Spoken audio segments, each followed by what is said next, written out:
Good morning. I'm just wanting to leave a 5-star Google review for Dave Kane from Finance Solutions.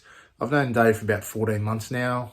We've referred many clients to each other, but worked on several projects with Dave in terms of assisting my clients redevelop their websites or develop websites that didn't even have ones.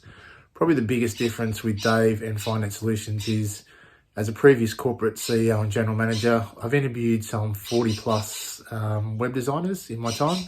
And the biggest issue that I've found with them is they don't listen, they don't ask questions, they only want to sell the platforms that they're using and tell you what they think, rather than gain all the appropriate information to give your website the best outcome, the best results you could possibly do. Dave will ask you questions absolutely ad nauseum until you're sick of it.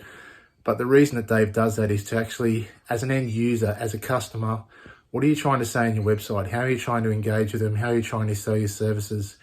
And then obviously him and his team have incredible technical skills, but it's getting that information right first, getting the flow of your website and actually making it work to engage with your customers. That's the particular strength that these guys have. I couldn't recommend Dave from Finance Solutions any more highly if I tried. If anybody would like to confirm or do a further review in person, please don't hesitate to contact me. Thanks, Dave, for your hard work.